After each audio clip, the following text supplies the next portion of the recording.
Bom dia, bem-vindo à Opinião Pública.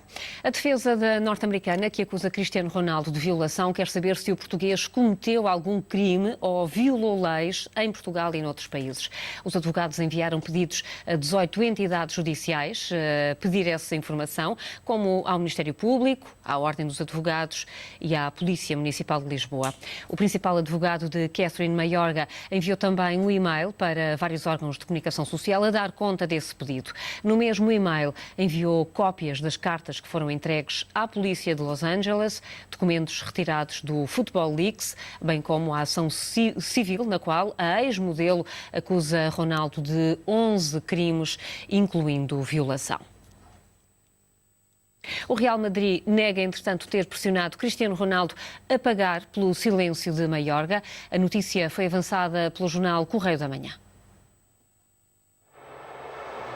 Na primeira vez em que toca neste assunto, o Real Madrid emite um comunicado para dizer que executou ações legais contra o Correio da Manhã pela, estamos a citar, publicação de uma notícia rotundamente falsa e que, ainda de acordo com os merengues, prejudica gravemente a imagem do clube.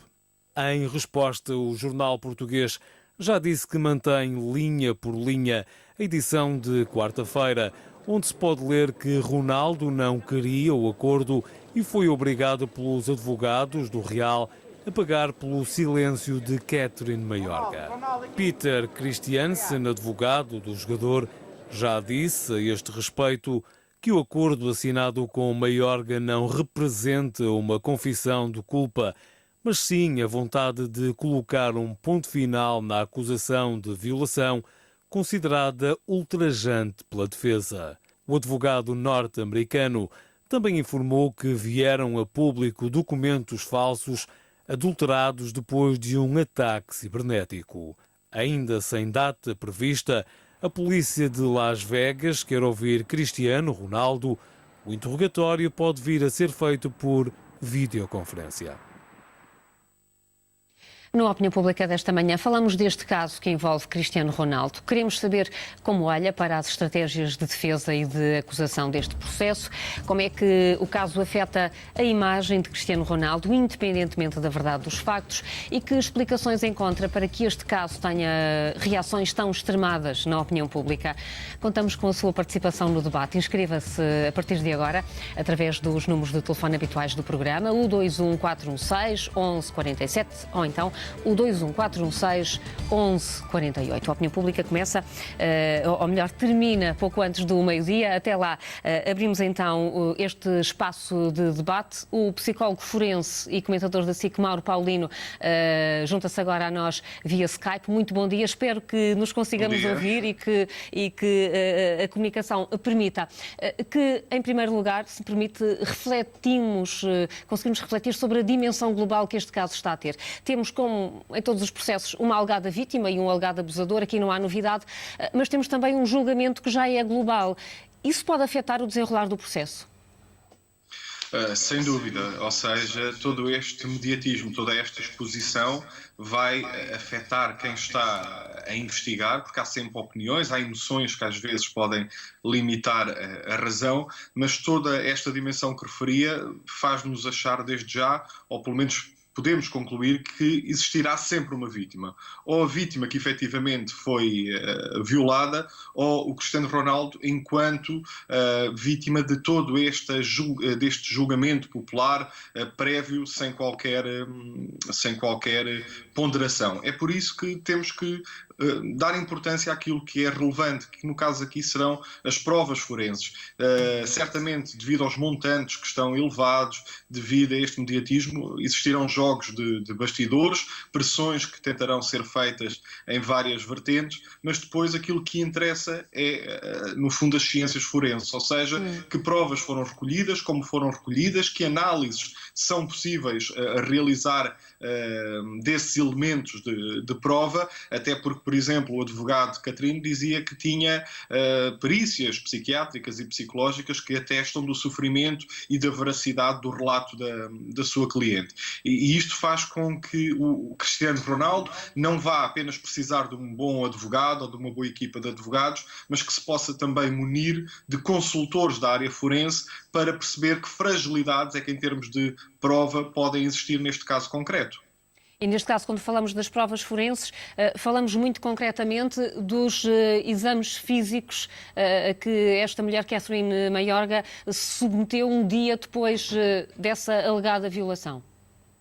E não só, desde o exame físico, desde o próprio relato que deu no primeiro momento, aquilo que a psicologia do testemunho nos mostra é que o primeiro relato, o primeiro testemunho tende a ser aquele que é mais fidedigno, porque houve menos contaminação, houve menos capacidade para elaborar a versão que estava a ser relatada e isso dá-nos alguma importância. E depois relacionar este primeiro relato com os achados que foram conseguidos no exame físico, no exame da roupa, eventualmente de imagens que foram recolhidas no local, da forma como a vítima terá saído do quarto ou do hotel onde alegadamente esteve com o Cristiano Ronaldo, tudo isso vai contar.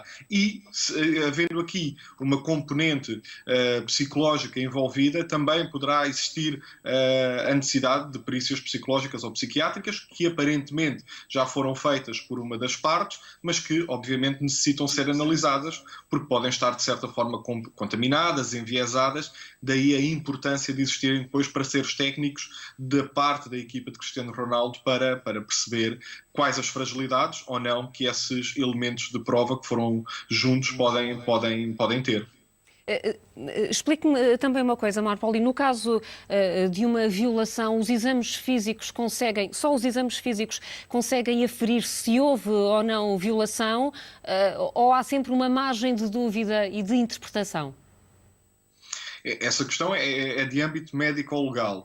Em termos do conhecimento que tem das ciências forenses, vai depender da forma como esse exame for feito e das lesões que existem. Ou seja, existem lesões que podem levar a uma conclusão de que se aquela relação foi ou não consentida em função das lesões que foram provocadas. Portanto, normalmente, quando a recolha é feita devidamente, quando a prova é acautelada em condições, protegendo aquilo que se chama a cadeia de custódia, isto é, como foi recolhida, como foi preservado, todos esses vestígios, poderá chegar-se a uma conclusão que não permite grande margem para dúvidas.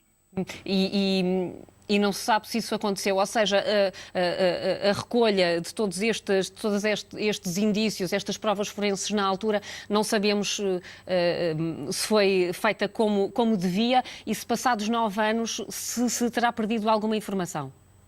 Sim, mas mesmo passado 9 anos, se toda esta cadeia de custódia que eu referia estiver devidamente garantida de quem recolheu, quando recolheu, onde esteve preservadas essas provas, quem teve acesso e em que condições teve acesso, mesmo passado 9 anos é possível fazer exames desses elementos. Repetir exames. Há sempre margem para retirar daí a informação. Aquilo que parece vir noticiado é que estamos mais preocupados em teorizar ou levantar aqui algumas hipóteses, em vez de esperarmos pelo trabalho da Justiça e por aquilo que pode ser efetivamente avançado. Compreendo que, do ponto de vista da mentalidade coletiva de um país em que Cristiano Ronaldo é, do ponto de vista desportivo, visto como um herói, assistir a tudo isto é muito triste, é muito delicado e pela proximidade emocional que isto causa nas pessoas, até nos mais jovens atletas, há quase uma vontade instintiva de assumir que Cristiano Ronaldo pode estar a ser vítima do oportunismo. Mas não podemos, num pensamento automático, partir da ideia de que o homem é agressor e que a mulher é vítima. Depende da avaliação que é feita, depende dos elementos de prova objetivos que são feitos e terá que haver aqui um nexo de causalidade até do ponto de vista psicológico, isto é, aquela sintomatologia que está a ser referida para a alegada vítima em termos de stress pós-traumático, ele tem que ter manifestações no seu dia-a-dia, porque quando falamos desse impacto psicológico, desse diagnóstico, estamos a falar de uma condição clínica debilitante para quem a sofre. E, portanto, tudo isso terá que ser devidamente investigado. Esta questão dos elementos psicológicos, dos elementos comportamentais, têm que ser relacionados com os vestígios de ADN do alegado agressor e toda a documentação médica que possa estar disponível para se chegar a uma conclusão. Quando fala nessa necessidade de se provar manifestações no dia-a-dia dessa fragilidade psicológica, estamos a falar exatamente de quê? Pode dar alguns exemplos? Claro, posso falar exemplos gerais que estão associados a um contexto de stress pós-traumático. Como já referi, é uma condição debilitante e, portanto, as agressões sexuais têm consequências nefastas para a vida das vítimas e até dos seus familiares. E estamos a falar, por exemplo, alterações do sono, alterações alimentares, pensamentos recorrentes com o evento traumático, alguma hipervigilância, isto é, uma alerta excessiva para situações semelhantes ou, eventualmente, comportamentos de evitamento de determinadas situações em que há um maior isolamento da vítima, uma menor exposição, sentimentos depressivos, sentimentos de ansiedade. Depois, em função do caso concreto, das particularidades pessoais da pessoa, as manifestações podem ser diferentes, mas em traços gerais podemos estar a lidar com sintomas como estes que acabei de mencionar. Ou seja, se houver um julgamento, e estamos ainda longe de chegar a essa fase, toda a vida da alegada vítima vai ser avaliada em todos os detalhes. E aqui, mais uma vez, quem acusa tem que provar, nos mais diversos detalhes, alguns muito íntimos, tem que provar que foi abusada. É por isso que a exposição de uma situação criminal é sempre bastante angustiante quando estamos perante factos concretos, verídicos, porque a vítima está a partilhar uma série de informação da sua intimidade, está a expor-se, e é por isso que quando não há uma resposta adequada da justiça, até em termos da graduação de pena do agressor, podemos entrar num campo que se chama de vitimização secundária, isto é, o próprio sofrimento que o sistema, que a exposição, que os exames físicos, que toda esta avaliação forense pode comportar para a vítima, ou seja, não é um procedimento inócuo. Agora, um outro aspecto que me parece importante, pelo menos refletirmos em termos globais e tentando afastar das pessoas que estão aqui envolvidas, e isto acontece de uma forma geral, daí para ser-me pertinente refletir sobre isto, é que parecemos que estamos mais preocupados em problematizar o comportamento da presumível vítima do que presumível agressor. Não é? Estamos na tentativa de procurar se a vítima deu indícios que queria, que não queria, porque é que dançou, porque é que não dançou, porque é que subiu ao quarto do hotel ou não subiu. E em termos genéricos, ainda que uma pessoa tenha ficado num primeiro jogo de sedução em que pudesse haver algum interesse ou algum contacto, se foi proposta alguma atividade sexual que a vítima não consinta e diga que não, aí estamos obrigatoriamente depois a falar de uma questão de violação, independentemente do que possa ter acontecido nos momentos anteriores. Ou seja, há que haver o respeito para com a vítima. Agora, como eu dizia há pouco, isto são informações gerais que me parecem importantes ser refletidas, até porque isto depois vai sucedendo noutros casos de anónimos que acabam às vezes por ser notícia, porque se coloca quase a responsabilidade do que aconteceu à vítima pelo que tinha vestido, pelo que fez, em vez de olharmos para aquilo que é também a conduta do possível agressor. E nesse sentido e nessa reflexão, última pergunta, o que é que o movimento Me Too ajudou a tentar retirar o peso da vítima, o peso de uma violação na vítima e não no agressor? Já mudou alguma coisa? Pelo menos no sentido de ajudar a quebrar o silêncio e das pessoas manifestarem situações que estiveram escondidas, camufladas durante anos, acaba sempre por ser positivo em qualquer situação de vitimização, desde violência sexual ou violência doméstica. Ou seja, o objetivo é sempre empoderar, capacitar as vítimas para terminar com situações de violência. Até mesmo pessoas que atualmente estejam a vivenciar situações semelhantes, tenham a coragem de quebrar esses ciclos e essas barreiras de violência.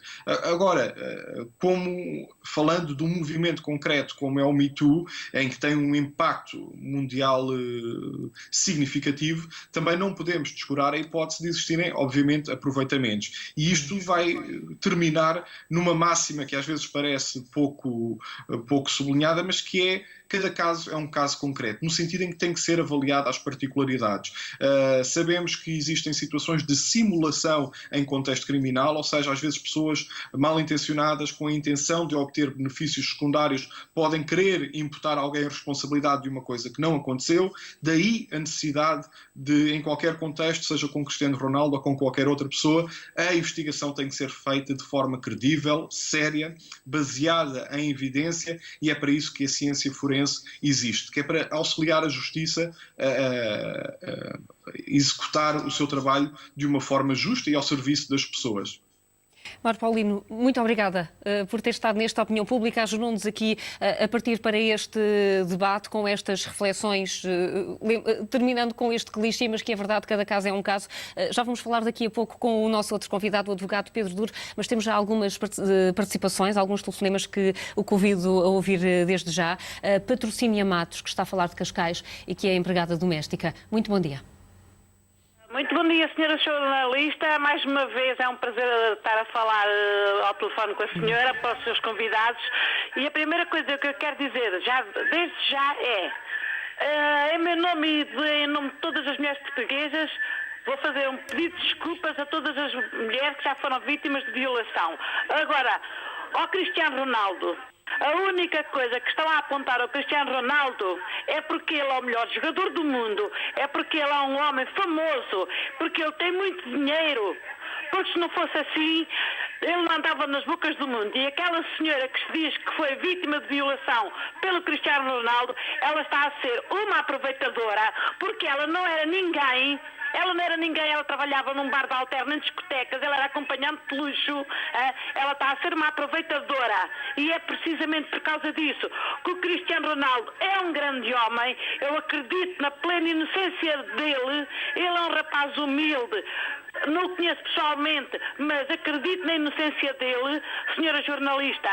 Só tenho muita pena que haja pessoas como aquela senhora estar-se a aproveitar, sabe Deus o que é que ela terá feito antes de conhecer, e agora ao fim de 9 anos é que ela se veio a dar por vítima, coitadinha, que o Cristiano Ronaldo é coisa. Senhora jornalista, há muita coisa aí no meio que está muito mal contada, e ela está só a querer aproveitar, porque ele é o melhor do mundo, porque ele é um grande jogador, porque ele é um homem com muita fama, em toda a parte do mundo, e Portugal além fronteiras. A Patrocínia está convicta de que este é um caso de aproveitamento, isso ficou claro nesta intervenção. Patrocínia, obrigada, um bom dia. O Bernardo Batinha é militar e está a ver-nos de Sintra. Bom dia. Estou sim, bom dia. Bom dia. Olha, eu tenho estado a acompanhar um pouco este tema, né? Porque isto passa em todo lado, em todas as televisões. É inevitável, não é? É inevitável, exatamente, fruto da fama que o Cristiano Ronaldo atingiu a nível planetário, né? Eu não vou tecer um comentário muito longo acerca se aconteceu ou não, porque acho que isso cabe às polícias que estão a investigar, mais tarde ao tribunal, e acho que este tema devia permanecer aí como qualquer outro tema desta natureza, porque isto tanto influencia a vida privada do Cristiano, como da senhora em si, não é? E pode influenciar casos futuros de outras senhoras que tenham acontecido com outras pessoas e se calhar não vão revelar, porque isto está tudo a entrar na vida privada ao detalhe, não é? E só tenho pena que, não falo da SIC em concreto, falo de todos, que hoje em dia não se discute outras coisas bem mais importantes para a vida comum da sociedade, como medidas estruturantes do governo, preço do combustível e tudo mais, e andamos aqui a discutir a vida privada de cada um. É a minha opinião. Obrigado e bom dia. Bernardo, muito obrigada. Registamos a sua opinião e também as escolhas que estão a ser feitas por este caso, que é efetivamente global. O António Dias está a falar de Albufeira, é músico. Bom dia. Bom dia. É assim, eu na qualidade de músico e como alguém que trabalha na noite há quase 30 anos, tenho uma perspectiva muito, como é que é dizer, muito direta sobre o assunto, porque já assisti a várias situações, ao longo de 30 anos, de acusações falsas. Acontece num ambiente de noite onde há álcool e por vezes até outras coisas.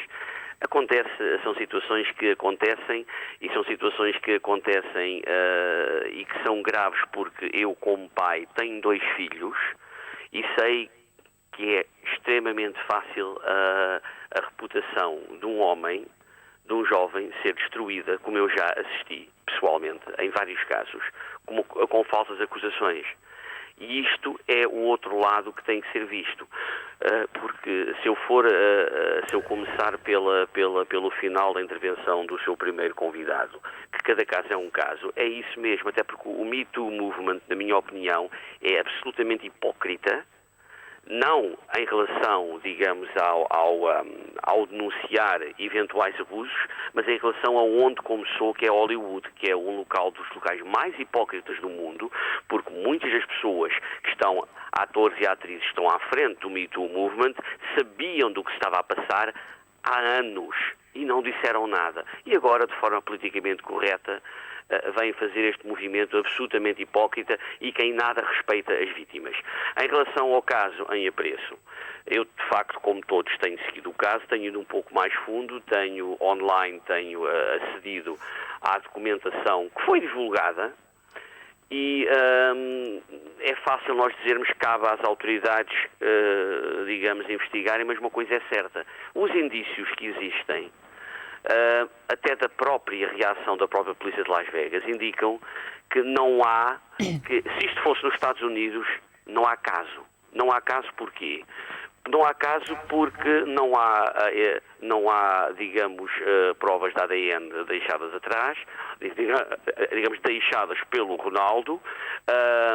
A própria polícia, ou seja, a queixa foi feita, mas depois isso foi feito 24 horas depois, e uma coisa é certa, nos Estados Unidos estes assuntos são tratados com muita seriedade e rigor, e se a polícia é a primeira a dizer isto aqui não tem pernas para andar, é porque de facto eles não viram que não havia pernas para andar.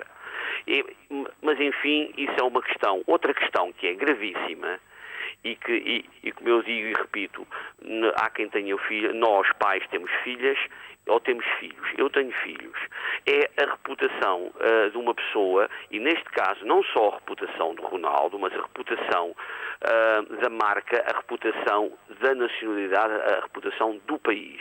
Porque uma coisa é certa, esse dano já foi feito. E, na minha opinião, como consumidores, como portugueses, nós devíamos reagir e reagir contra todas as marcas que até agora, porque algumas marcas, digamos, já repuseram a imagem e já mantiveram que vão manter a relação, digamos, de trabalho com o Ronaldo. Outras marcas não, recuaram de forma, enfim, que, na minha opinião, não é muito correta, porque estamos a falar, digamos, de alguém que os beneficiou, embora tivesse sido devidamente pago. Eu acho que devíamos começar uma campanha contra a opinião pública, de reação contra as marcas que abandonaram o Ronaldo ou que estão a penalizá-lo, por uma razão muito simples. Porque se nós partimos do princípio que o julgamento não deve ser feito nos média e na opinião pública, então quem faz uma marca ao abandonar, neste caso, o Ronaldo... Estará também a fazer um julgamento. Exatamente. E isso é grave e seria, digamos, um precedente a criar para que, de futuro, haja mais responsabilidade, não só nos mídias, mas também nas marcas e nestas situações. Porque, repare, não é a primeira vez que há acusações deste género, inclusive é com o Ronaldo. E não é a primeira vez, e repara, há uma acusação feita no Reino Unido que foi provada não ter também bases, digamos, de verdade, e no Reino Unido há vários casos do género, onde foi provado, especialmente no que toca a futebolistas, digamos, que têm a projeção que têm, há precedentes, e não são poucos, onde, com estrelas de futebol, alegações do género foram feitas só com o intuito de ganhar dinheiro ou notoriedade. António. Penso que... É esta a minha perspectiva. E a perspectiva ficou clara. Fala que há aqui um problema de reputação que atravessa vários níveis, não só do próprio jogador, mas das marcas e do próprio país. António Dias, muito obrigada, um bom dia. Agora sim, Pedro Duro, advogado.